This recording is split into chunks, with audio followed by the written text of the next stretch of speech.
Good morning, everybody. Welcome to today's episode of Wise Tech for Wise Money. Today, we'll discuss how blue-collar businesses are commanding private equity multiples and why now is the golden age for M&A in HVAC, plumbing, and home services. Before we dive in, I'll give you some context. I'm Gary Wayne, founder of A1 Solutions. We partner with financial service leaders to help them navigate AI transformation, automation, compliance, and business growth strategies. Today, I'm joined by Justin Schaffer, Business Development Senior Associate at JTW Advisors, a boutique investment bank focused exclusively on home building, land development, and blue-collar businesses. We're interviewing industry leaders like Justin to gain deeper insights into middle market M&A, private equity trends, and what's driving valuations in the blue collar space. Really good to have you here, Justin, today. Before we start, just want to say thank you for attending. I said that already, but before we continue, perhaps you can give us a bit of background from the college football career to the investment bank. So just kind of how I got into the investment banking world. Yeah. And, Well, from being a college football player to where you are today. and thanks for having me, Gary. Glad to be on and discussing M&A in general and sharing some insights into the market. I found my way into the world of investment banking just coming out of school. Interviewed around at 100 plus different places. Found plenty of jobs I did like. Found plenty of jobs I didn't like. But realized helping business owners exit their most liquid asset for millions of dollars more often than not is just a very rewarding career. Seeing all the different types of companies that individuals have built over 10, 20, 30 plus years. And now it's time to ride to the sunset or take that second step out of the business. Being able to guide them in that process is very rewarding. Being able to see owners or talk to owners after they've exited and what they're up to now, whether it be fishing in Alaska, going to the Bahamas in their catamaran, and no longer being strapped with the day-to-day responsibilities of growing their company, having been able to hand the keys off to a buyer, as well as not have to worry about their 40 plus employees and taking care of all their different families. So it's real weight off their shoulders.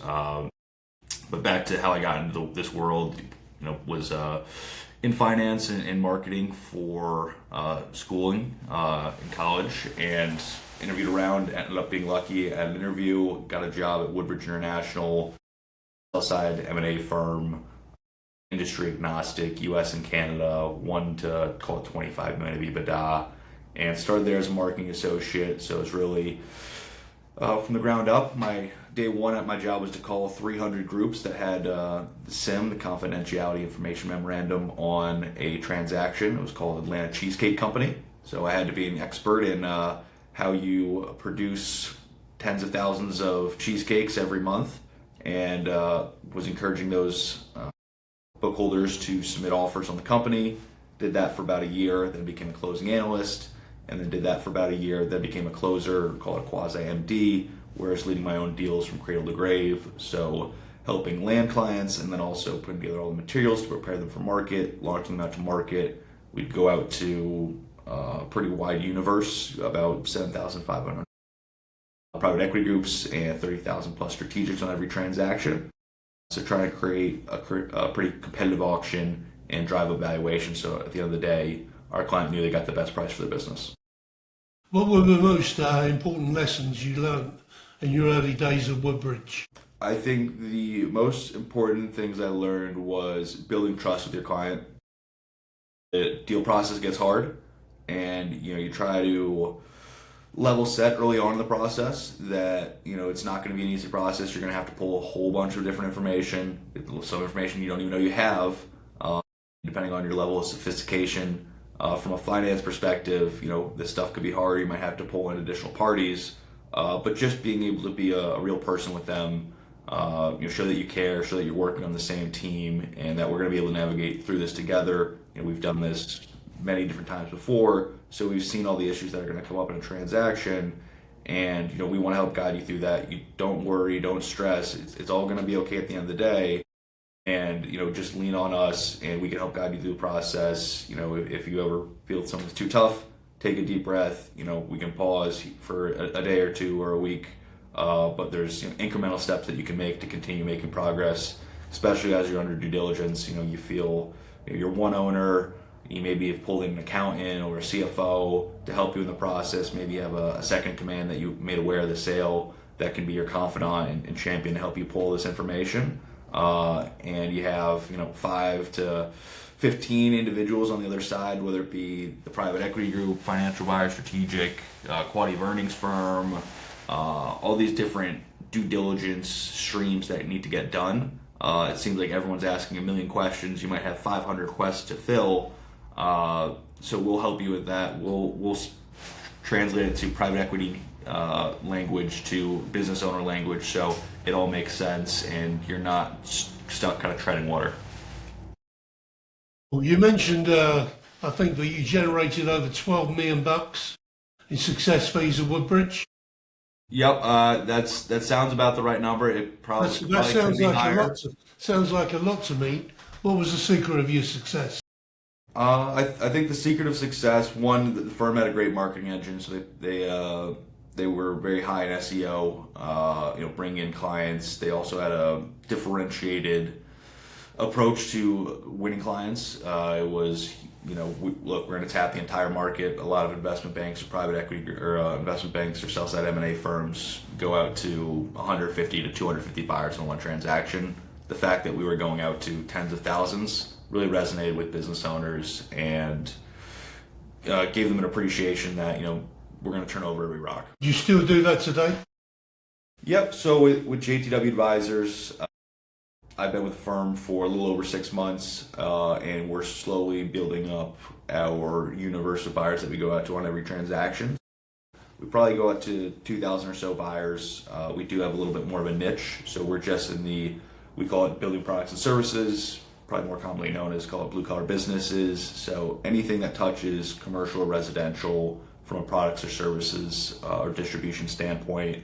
The way I like to describe it is businesses that are kind of from the lawn to the basement. So landscaping businesses, pool services, pool installation, roofing, HVAC, plumbing, electrical, siding, insulation, vegetation services, pest control, all areas that we feel we have expertise and we can use our knowledge in a process to not only prior to go to market, giving a client the best idea of where they might trade at from a valuation multiple perspective, but also who the best buyers might be, and even preface a few of the best potential buyers. But we don't want to silo someone and say, hey, look, let's just go out to these 5, 10, 25 people. We want to go out a little bit more broadly. So at the end of the day, you can have double-digit offers and really get a tap of where the top end of the range is, where the low end of the range is, and ideally getting you as much cash at close, as well as some potential structured upside, whether it be through earnout, equity roll. My preference is more for sell note over earnout, but there's a lot of different ways to get a deal done.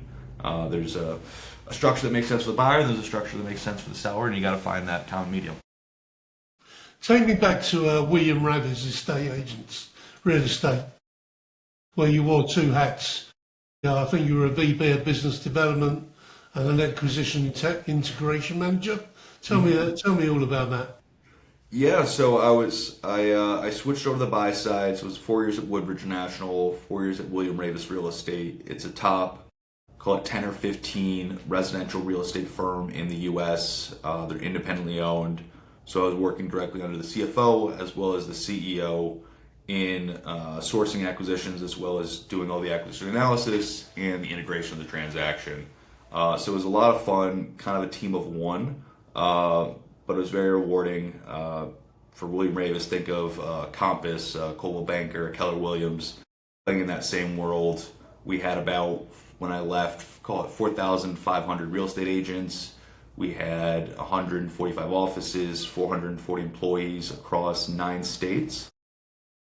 So it was a lot of individuals that were managing, and the firm did call it about 15 to 21 billion of home sold volume. So if you want a home for $1 million, you sell it, exponential that to get to that number.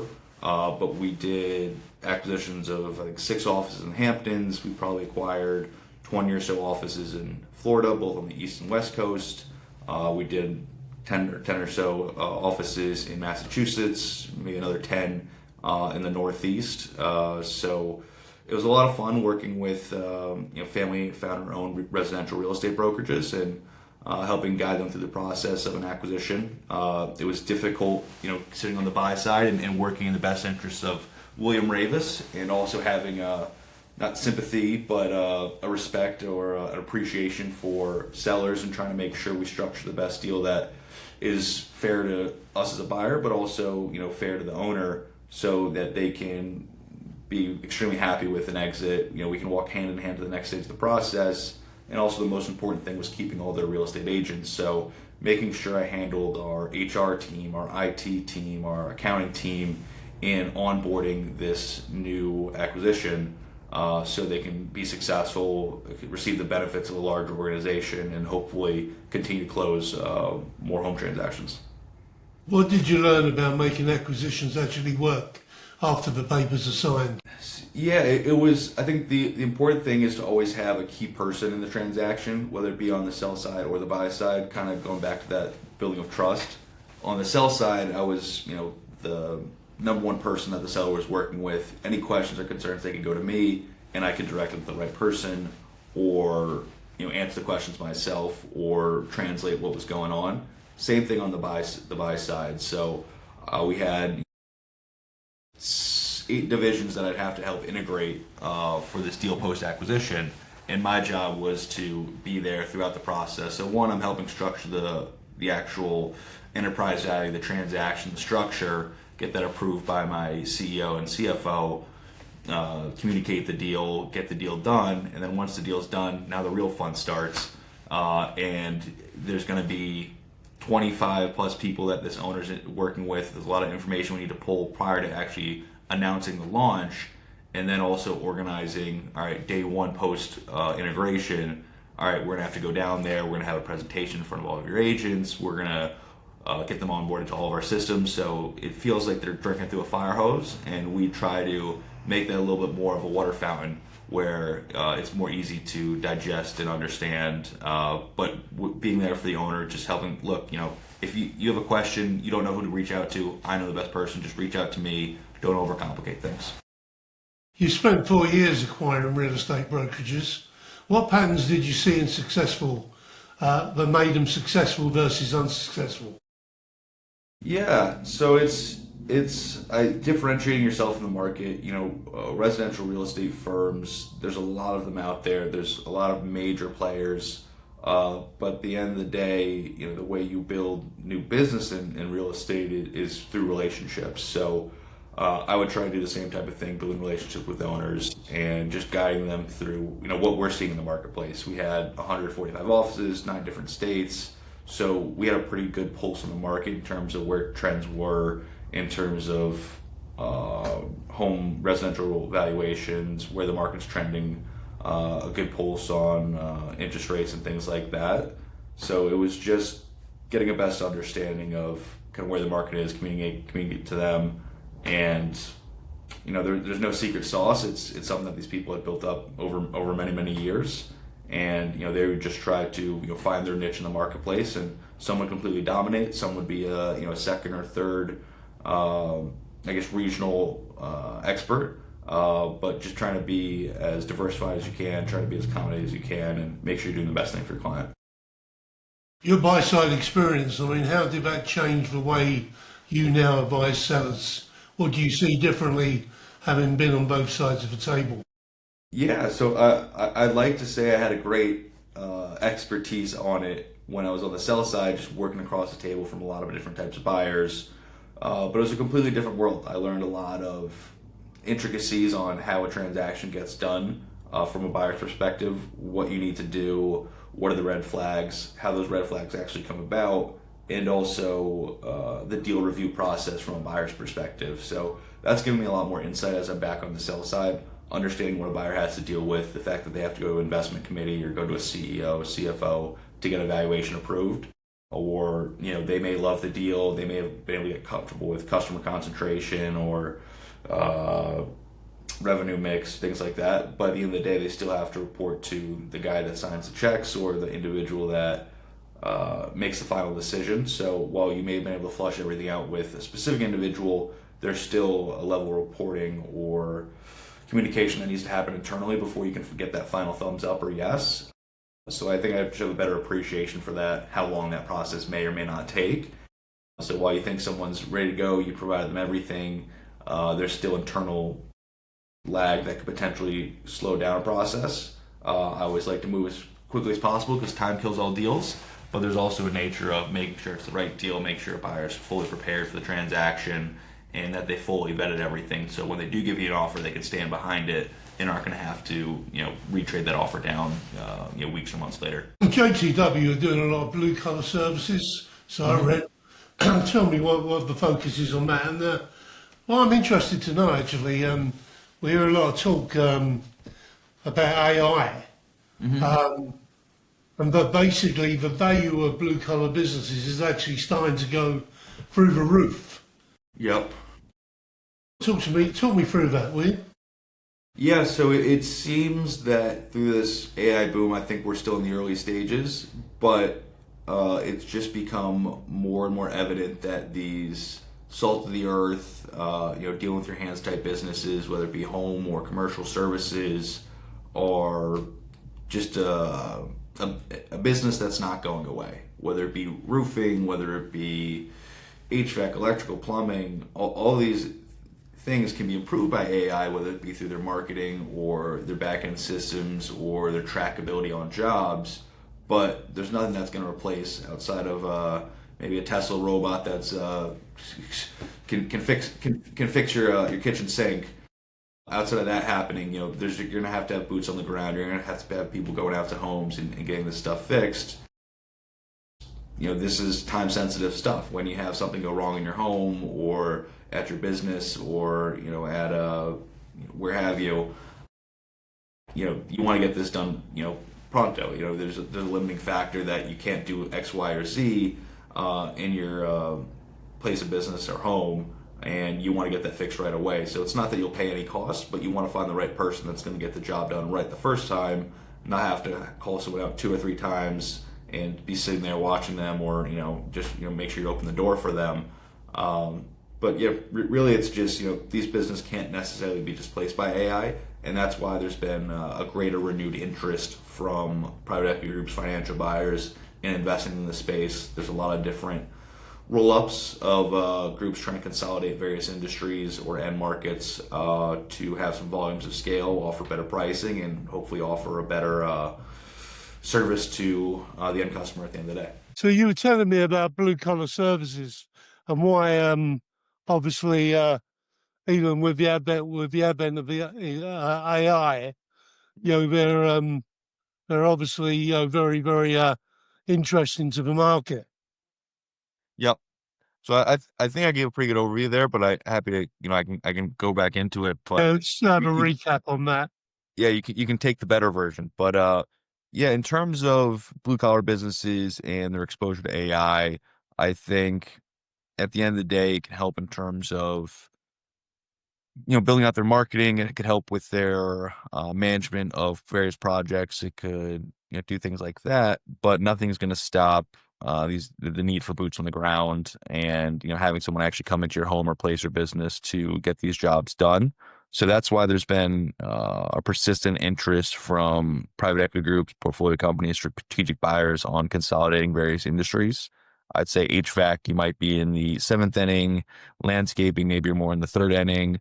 But a lot of different buyers are going out and trying to not kind of gobble up these companies, add some operational efficiencies, hopefully create a better service for the end customer, and create the volumes of scale in terms of the various equipment or inventory that you need to conduct business, as well as making sure you're hiring the best people, because that seems to be the main shortage in these types of industries, is making sure you hire the best people that, one, know what they're doing, two, do a good job, and also have a personal touch where the client feels like they're getting a great service and nothing went wrong, and you're not having to go out 2, 3, 4, 5 times to get the job done. Hopefully, you can get it done in one trip if it's a quick fix versus a larger project.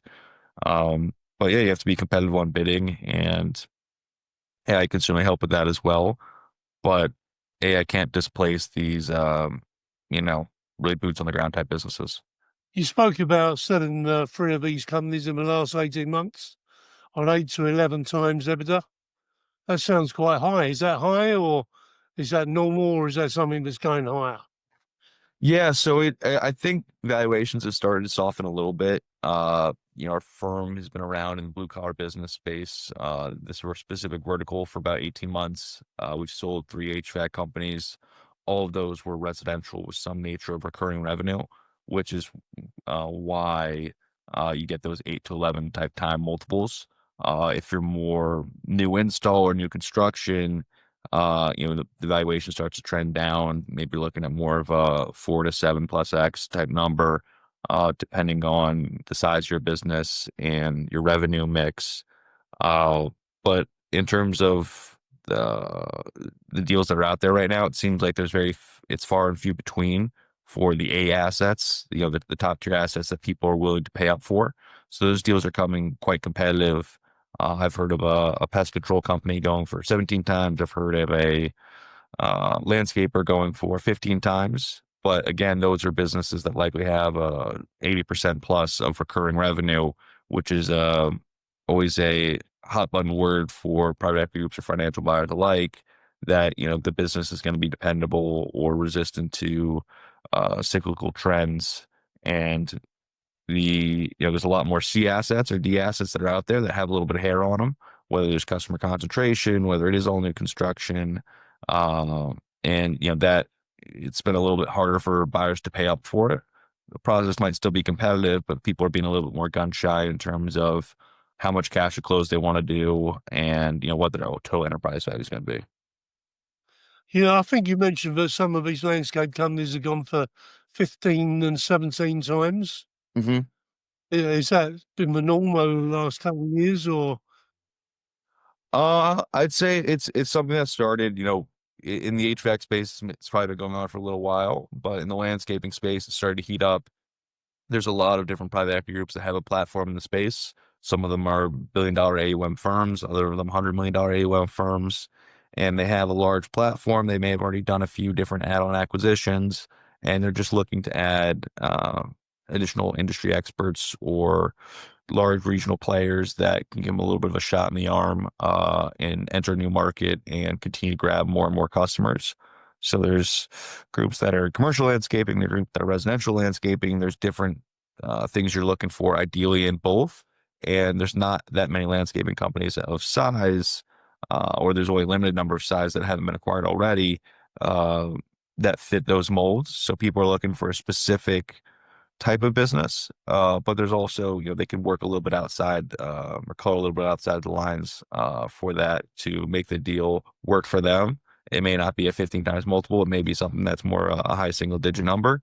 But for the right business of size, people are willing to pay up because they don't want to miss out on a good opportunity that could continue to expand their regional presence as well as their total revenue for a portfolio company perspective.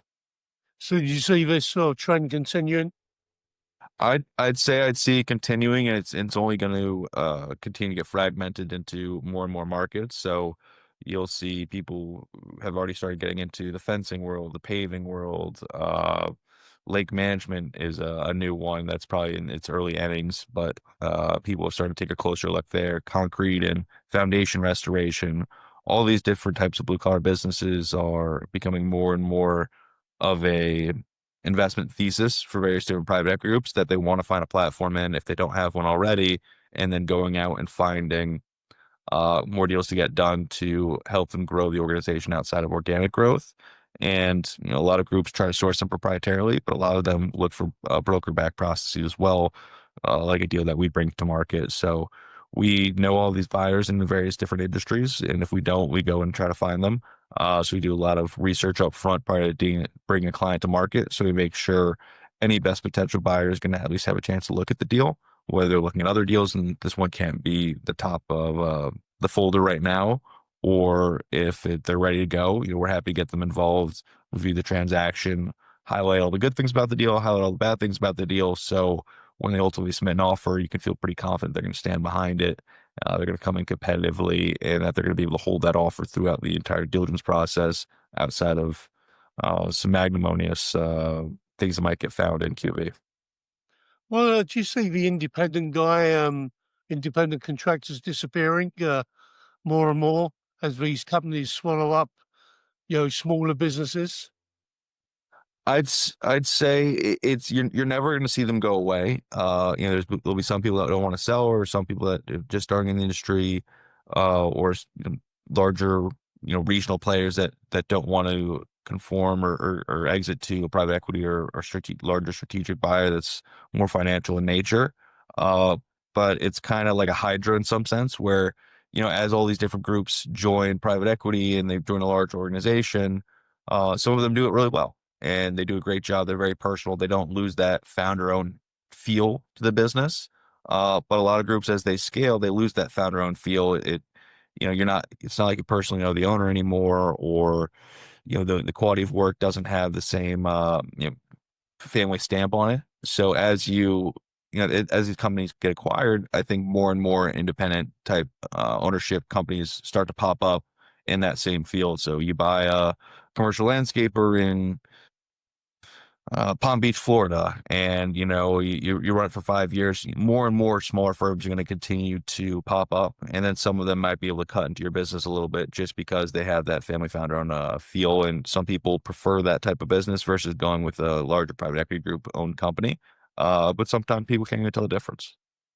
Well, what's the key value drivers that separate a 4 million EBITDA company getting 6 times from one that gets 11 times?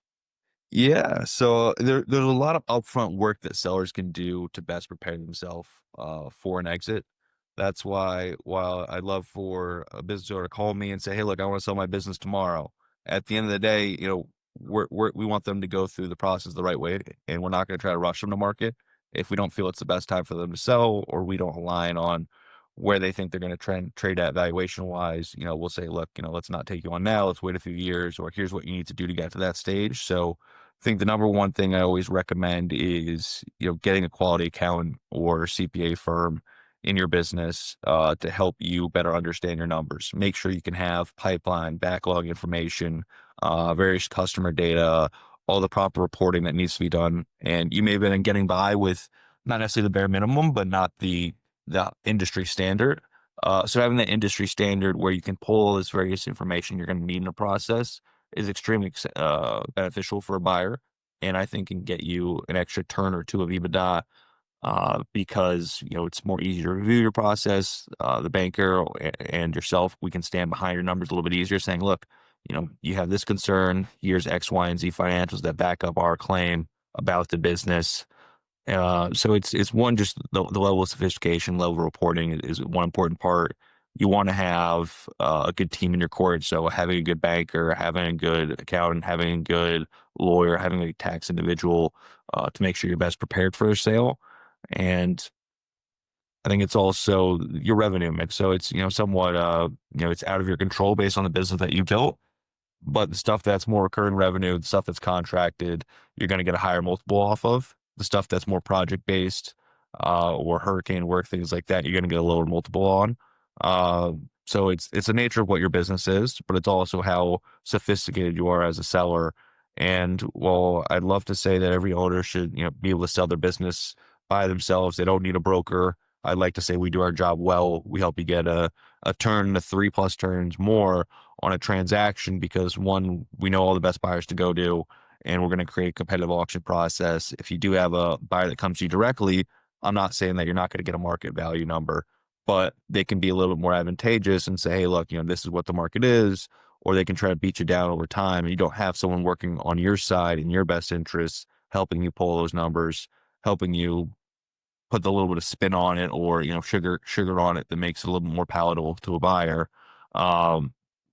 So we just try to help them in that process. And I feel when business owners try to represent themselves in a transaction, oftentimes they can get a little bit taken advantage of because it's a labor intensive process. You may be working, an hour in your business every week. You may be working 40 hours in your business a week. You may be working 80 hours in your business a week, and also having to pick up all the extra work that comes along in a deal process. That's a full-time job. Just like trying to find a new job is a full-time job. Trying to sell your business is a full-time job, and it's going to take your eye off the ball of your company. Your revenue might start to soften slightly, and then the buyer might be more advantageous and say, hey, look, business isn't as great as we thought.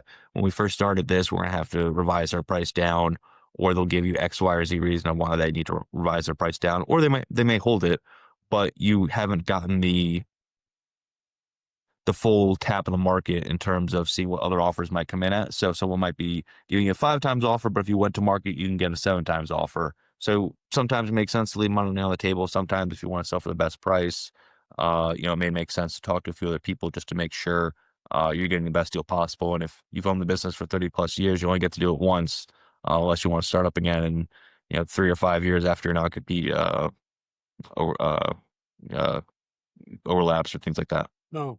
Yeah, I mean, you touched on a couple of things I've heard in conversations before. A lot of guys I talk to in M&A, they say that, people selling should actually be considering it 5 years at least before they actually, want to do that completion. Would you agree with that? I would agree. I feel like a lot of people in this business or in these types of businesses, they know they want to exit at some point. Whether if they're not going to give it to their kids, or maybe they want to sell it to their second in command, but that person might not have the money to do the deal. So they go into this business, or after 10 or 20 years, you finally created something. You say, look, I want to run this business for another 20 years, but eventually at some point I want to sell. So we're always happy to talk to any individual, whether they want to sell right away, whether they want to sell in 3, 5 years, whether they want to sell in 10 years. We're happy to give them an idea of where the market is from a valuation and multiple perspective. What are the best things you can do to prepare for an exit? And the various deal stories that we've seen, so that they can be best informed in getting ready for an exit and best preparing themselves. But I would say certainly, 5 years, great. If you could do it 10 years at a time, even better. But 3 years, 2 years, but there is a level of sophistication that you need to do to prepare for an exit, to make the process go a lot smoother. So you don't feel like you're drowning as you start to exit your business and you're getting asked 500 different requests and you feel like you don't have 250 of them, and you're having to recreate the wheel or dig through a bunch of different financials to create this type of reporting. Very often, if you prepared, a year to 5 years in advance, all this stuff is in a folder somewhere and you can send it to someone right away. So it just makes your job a whole lot easier and there's less of a time crunch. Because I've noticed, looking at companies to buy myself, Mm-hmm. the last year, i.e. the year they're normally selling, I've noticed a lot of the time their profits seem to fall off a cliff. I've seen that story play out more times than I like to admit, and it's tough because you have a great company. It seems like it's on this wonderful upward trajectory, and then as you start to take your eye off the ball, you start to focus on selling. You may not have an advisor, or your advisor may not be doing all the work they should be doing. You're not able to control the day-to-day of your business anymore. The number starts to fall off, whether it's because of you or because of the market and what's happening, and you're just not able to adapt as dynamically with your attention pulled away. It's something that's unfortunate all the time because, you build a business and you want to sell at the right time. But I always try to guide clients that, look, you don't want to sell at the peak. You'd want to sell at the peak, but when you're selling at the peak, that downfall is right around the corner. So when you're doing a deal process, it could take anywhere from, call it 3 to 6 months, from an initial marketing or, your initial conversation with a buyer. So over those 3 to 6 months, if you're trying to sell right at the peak, when you said, hey, I want to sell, when you get all your information ready, you get out to market, 6 months later, you're now at the bottom of that peak, or you're at, the other end of that peak. So the numbers are softening. Ideally, you're selling on the uptrend where, your numbers are continuing to improve throughout the process. You can even potentially command a higher number throughout conversations because, hey, look, we're beating our projections. We're outperforming what we said we were going to do. And it's always an easy story to tell buyers, and an easy story for people to get behind, versus the latter where your numbers are softening, and they have to say, well, is this really the right business that we're buying? Are the numbers being communicated fairly to us? So it's a unique scenario that happens all too often, and we do our best to insulate our client. So we're having all the conversations with the buyers. We're only bringing conversations to you with people that are serious and have usually already submitted an offer. So you can have 10 to 30 conversations when we're having 300 plus conversations. I've also noticed a lot of owners, they seem to use their company like a bank. Mm-hmm. They just, they actually rape it, and at the end, they destroy their saleability. Yep. So that's an area where we feel like we can help as well. It's not necessarily our full area of expertise, but I know a lot of different individuals in the industry from having worked in mergers and acquisitions for 9+ years. If an owner needs, they want to sell, but they're not ready yet. They have to do something with their business. They want to expand in some way. They're having a capital crunch. We know a bunch of different individuals from either a debt or equity or bridge perspective that can help them finance those growth initiatives. So when they do want to sell 2 years down the line, they haven't gotten taken advantage of. They're not paying ridiculously high interest rates, and it's not affecting the overall health of the business. Cool. You've got, I think I read, or when we spoke last, you said you had 4 active deals right now, Yep. including commercial landscaper under LOI, with just short of 7 times EBITDA. Well, walk us through what a typical deal process looks like from your first conversation to the Yeah. close. So, the first conversation is usually somewhat of a pitch with a client. Well, first conversation is just getting a better understanding of their business. Who are you as an individual? How have you built your company? What are your pain points? Why do you want to sell? Who do you want to sell to? What are you looking for from a valuation perspective at a high level? Just to make sure we're aligned and that this is something you genuinely want to do, and that we're going to be the best potential fit for you. If we're not going to be the best potential fit for you and you still want to sell your business, I have plenty of individuals I can refer you to that I think might be better than us. I think we do a great job in our industry, and I think we'll certainly expand our industries over time. But right now we have a pretty specific sell box. But you have that initial conversation. Should there be continued interest from a seller's perspective, we get on a call, more of a pitch call. So we'll go through a slide deck of how we run our process, how we go to market. A lot of it is, or we try to pride ourselves on doing a lot of upfront due diligence. So really prepare your company for sale, make sure all the red flags are addressed, understand where the bodies are buried, get the skeletons out of the closet, and really be transparent on the confidentiality information memorandum we're going to put together, so that no buyers submitting off of information that's spun with too much of a banker essence that makes it look better than it is. We want to make sure it's transparent and that buyers understand what the actual asset is, so they're not being sold one story and then once they look under the hood they get a completely different story. But we'll have that pitch, and then it's call it anywhere from a month to 3 months of uh pulling reports, pulling information for us, so we can put together a 40 slide deck, give or take, that explains the company from a high level perspective. Once we've had that created, it's approved by our client, we'll prepare to go to market. We'll put together a 1 to 5 page confidential blind teaser, get that approved by the client. Once that's approved, we'll go out to market, go out to probably anywhere from 1,000 to 2,000 plus buyers. At this point, we'll certainly grow that over time, but we found that to be quite successful and have buyers be quite responsive. But you'll have a number of groups that pass just based off that teaser. You'll have a number of groups that sign an NDA based off that teaser, and then actually get that SIM and review the materials. And then our job is to have conversations with those individuals, incentivize them to submit IOIs or flush out if there's not serious level of interest for X, Y, or Z reasons. And we'll log all that information. So if you ever have questions on, hey, why aren't more people looking at my company? Why aren't people submitting more offers on my company? We have a list of hundreds of reasons of why people have passed or decided your deal isn't the best one for them. Sometimes it's geography, sometimes it's the revenue mix, things like that. But typically we're in market from anywhere from 4 to 8 weeks. After we launch that teaser, we'll get out anywhere from 100 to 300 plus books to potential buyers of all different shapes and sizes, whether it be a search fund, independent sponsor, strategic buyer, portfolio company backed by a private equity group, a pure private equity group that's looking at it as a platform, family offices. So we really try to, get an understanding of all the different types of buyers and how much they value this company. And then we'll have an offer date. Typically we'll have either an IOI or an LOI date, and you get a whole bunch of different IOIs. You'll have some at the high end of the range, you'll have some at the low end of the range, and we'll have different levels of cash at close, and we will put all those offers together so it's easily digestible for an owner. We'll walk you through each part of the structure so you best understand it, because often it might seem like a foreign language reading some of these documents that could be anywhere from 1 page to 20 pages of, hey, here's our offer, here's where we add value, here's how we're structuring it, here's the other key points that we want to address in a deal prior to going under exclusivity. But we'll get anywhere from, one to, ideally not one, but anywhere from 1 to 50 plus offers on a transaction.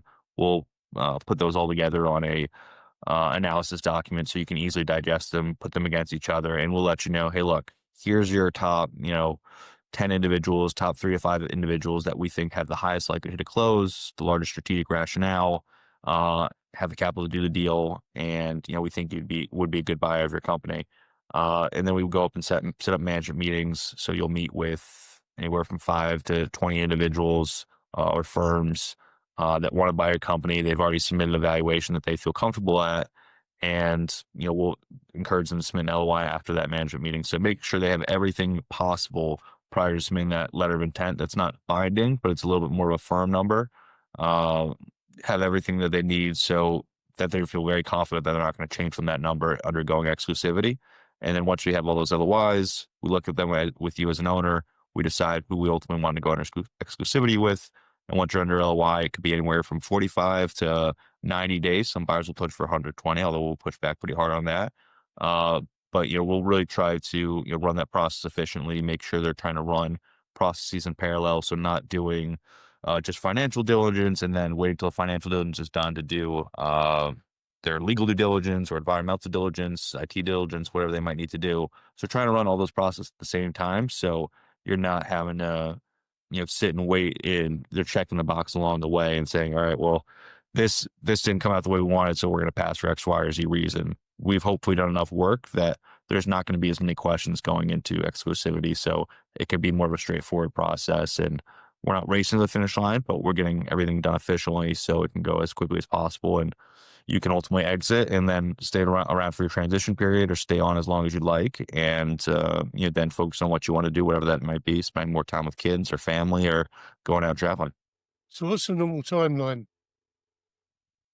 So I'd say from meeting a client to them actually engaging us could be anywhere from 2 days. It could be 3 years, depending on what their level of seriousness. Once you've actually got the contract, how long does So once we got the contract, I'd say it takes, we can move as fast as you want, but we want to make sure we cross all our T's, dot all our I's.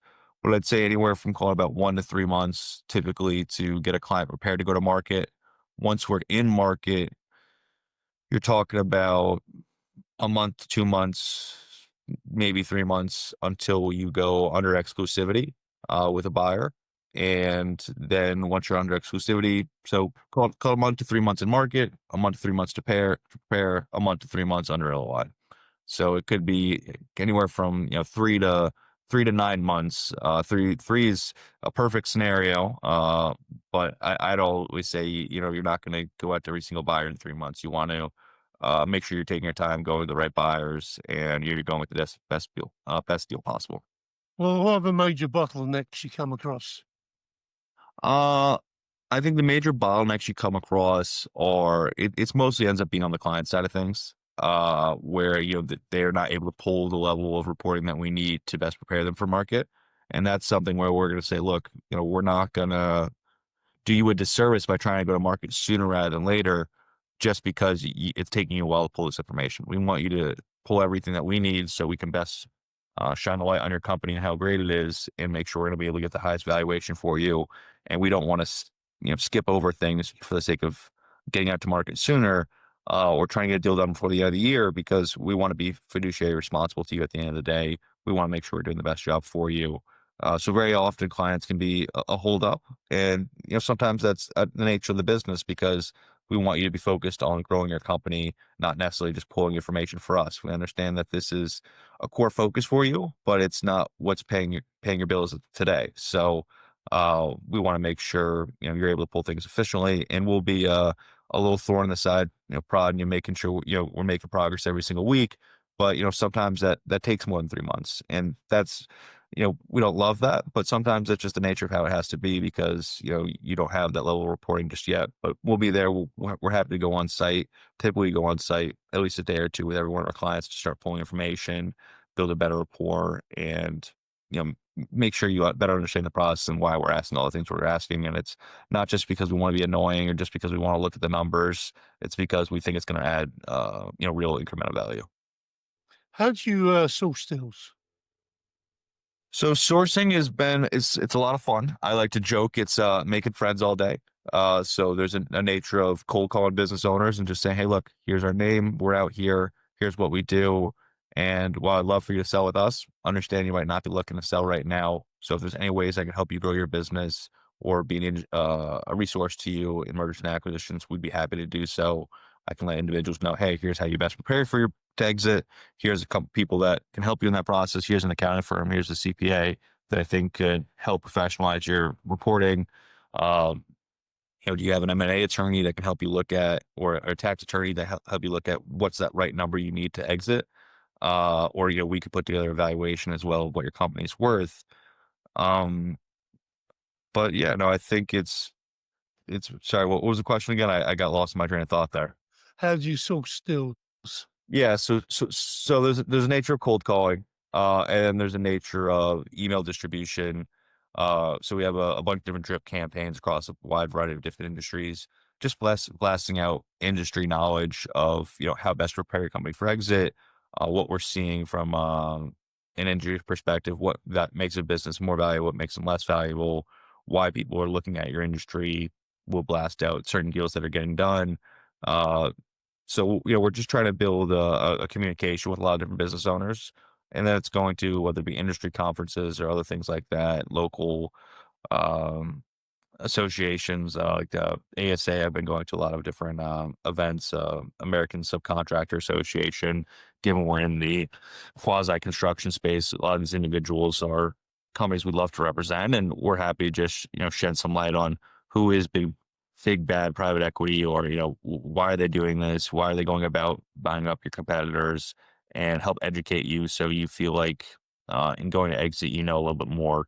And if you want to exit, we'd love to chat and tell you how we go to market, or put our name in the hat if you're looking at other banks. And yeah, it's all relationships at the end of the day. Someone doesn't choose you just because they think you can do a great job. They choose you because they trust you, and there's a low rapport, and they feel like you're going to be a good partner to work with. I like to joke it's like a, a road trip or an airport type experience. You got to be able to be stuck at the airport because your flight got canceled with this individual, or you're okay sitting next to him in a car for 4 hours and you're not going to pull your hair out. It's cool for business owners listening who might be thinking about selling. What in the next 2 or 3 years? What are the top 2 or 3 things you would advise them to do right now to maximize their valuation? Yeah, so I'd say one is talk to an individual like us, because while we want to sell your business, more often than not, we're not going to be too, I can't speak for other individuals in the space, but we're not going to be too pushy. If you're not ready, if you want to wait 2 or 3 years, we're happy to follow you along that process, whether you choose us or choose someone else. We can let what the market's commanding from a valuation multiple perspective. What are the best things you can do to sell your business? And often that's, finding a great accounting individual if you don't already have a fantastic accounting, to professionalize your business from a reporting perspective, so a buyer can best understand your business outside of you just saying, oh, the numbers have always been good. This is the way we've always done it. I've always had a new business, so I don't care what my backlog or pipeline is. So being able to pull that information is just so incrementally helpful to buyers, to best understand your business and defend that, even though it might be project based, that you've been doing this for 20 plus years and you know exactly how you've been doing it and how you're able to win new clients. And outside of that, it's making sure you have all the other stuff in place. So when you do ultimately sell your business, that you're maximizing the value you actually get to take home. The government's going to take a good portion. So you want to have a good tax attorney, you want to have a good M&A attorney to make sure your interests are being properly taken care of in a transaction, making sure you're not repping to certain things that you're unsure of and that you know the ins and outs of your business from a legal perspective. So when you ultimately sell your business, you're not stepping in a puddle of discomfort or unpleasure of something you forgot to do ahead of the process. What's the biggest misconception of business owners have about selling their company? Um, I think the biggest misconception is that a broker, doesn't care about you. They just want to get their fee and get out. I'd say we turn people away, or we tell people it's not the right time to sell more often than we say, hey, let's go to market now. Let's start pulling your information. We like to make sure it's in the best interest of an owner. Um, but the misconception is, people are going to gut your place and they're going to fire all of your employees. They're going to, ruin your business or lose that family feel. A lot of the time, buyers want to make sure they don't change anything for a year or two almost. They'll suggest things, but they want to keep everything relatively steady Eddie because they bought your business because it's great business. And, they don't want to go and change everything. They want to learn more about your business to be able to make those educated decisions on how they can improve. And they want you to stay around for the most part. They don't want you to leave. You know where the bodies are buried. You know how to grow this company. And you've been focused on the day to day and the overarching growth of the business. But as you're able to offload some of your responsibilities with the help of a buyer that's hopefully adding some strategic expertise, that you can work with them in the growth and the vision of the company and attack all those things you've been wanting to do for years, but never had the chance to because you were in the weeds and weren't able to operate from a 30,000 foot level. So, it could be a very fun experience from a business owner, from the clients that I've helped exit and talk to, years after the sale, and say, you know what, Justin, I'm a tickled pig. We're doing better than we ever thought we were. I've been focused on this. I've been wanting to do that for 10 years. And I never had the time for it. And now I was able to put a second command fully in charge of the day to day. And I'm able to focus on, whale hunting, or, building out this new vertical for us, or expanding to a new geography. And just hearing, it's almost a kid level of excitement. I'm doing all the fun stuff I wanted to do that I didn't get to because I was focused on the accounting or paying my employees. We've streamlined that process now with a buyer, and we're able to just continue to focus on scale and create a more robust business at the end of the day. So, in doing all that, what's been the biggest challenge in this role, and how have you overcome it? I think that the biggest challenge for us is, just talking with more business owners. So we're always happy to talk with people. We're newer in this space. We come from the home building vertical. So we got started in 2017, initially in that home building space. That's kind of our bread and butter. We have 5 active mandates there. Mostly it's small to medium-sized home builders, large residential community owners doing anywhere from 50 to 1,000 plus lots, or physical real estate, usually trading to called the top 150 developers in the nation. So we do deals all throughout the U.S. We're constantly traveling for both sides of our business. But we're new in this space, so we're having a lot of conversation with business owners, and I've been in the industry for call it 9 years, but I spent 4 years on the buy side, so I'm a little reaching back out to my network of 10,000 plus individuals on LinkedIn, and all the individuals I've spoken with or met with in the past, and just getting reacquainted with them, seeing how we can best work together, and also learning who they're working with to see if they're a best potential client for us and if we can help them.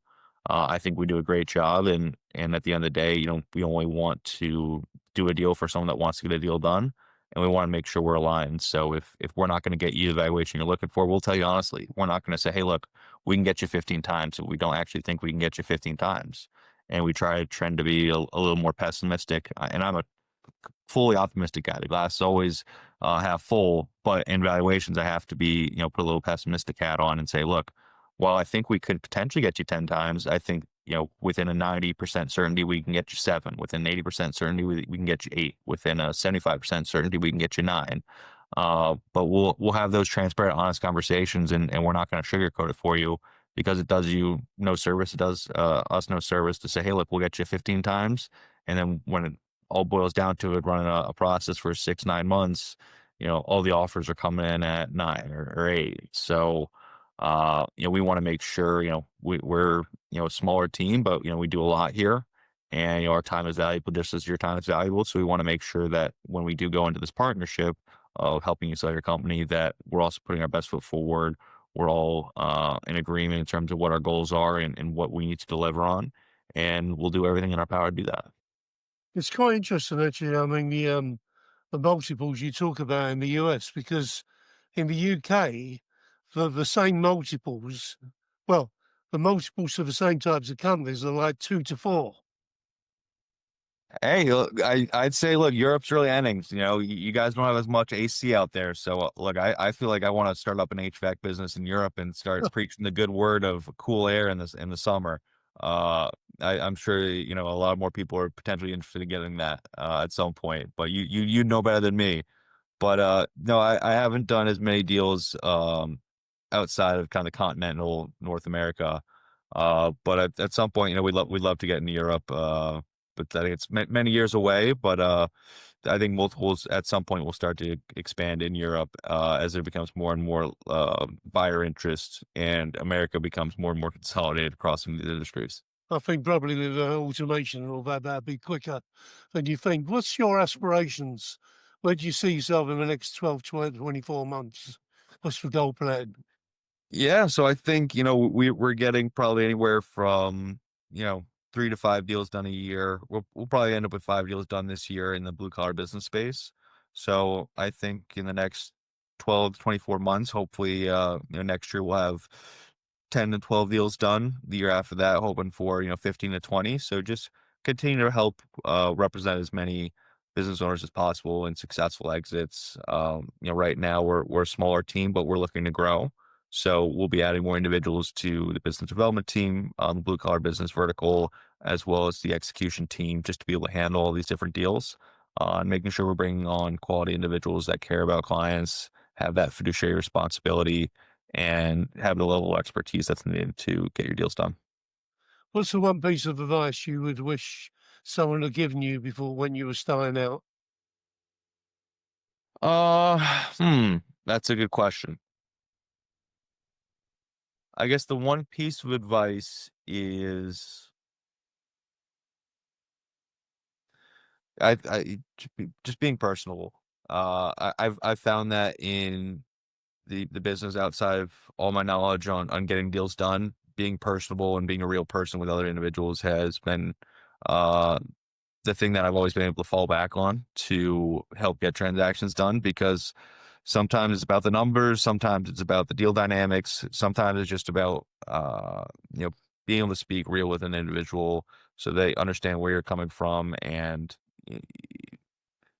there might be 20 other things going on in their life that are extremely stressful and important, and are detracting them from a transaction, and just being able to get back to center with certain individuals and help them understand the pressing nature of a transaction and where we are in the process and where valuations are shaking out at, so they can make an informed decision. And sometimes that decision is no deal, and sometimes that decision is, okay, this is actually what I need, versus pounding on your chest and saying, oh, I need this, I need that, I need this. That doesn't work as much as you think. It's really working well with the buyer, communicating why you need something and the rationale for it. That can often work a little bit better than just saying, hey, this is what our business needs. And sure, if you have competitive auction, you have other offers against each other, you can command certain things. But if you don't have the best company, or wasn't as much interest as we thought, just demanding that you want something, that's never worked. It's really demonstrating why you need something, so a buyer can sympathize, not necessarily sympathize, but understand your rationale, so they can get there a little easier and get comfortable that they're not just paying up just to pay up, or paying you more cash to close just to pay more cash to close. There's real things that you want to do in your life that makes it make sense for you, so that they can put themselves in your shoes, and makes it easier for them to understand why you need that to get a deal done. And then you're working hand in hand to get the transaction done, versus being more of an adversarial relationship. I think that's good advice, and I think this podcast has been very interesting. I'm sorry about the power cut earlier. It's been great having you on the call. For people and listeners want your services, want to sell a blue collar business, or any business comes about, where can they get hold of you? Yeah, so LinkedIn's a great place, Justin Schaffer. But feel free to, give me a call, shoot me a text, email me anytime. Always happy to chat on M&A or our business in general. My cell is 203-291-9575, and my email is justin@jtwadvisors.com. Okay, thanks, Justin. I'll just wind up by saying I'm Gary Wayne signing off.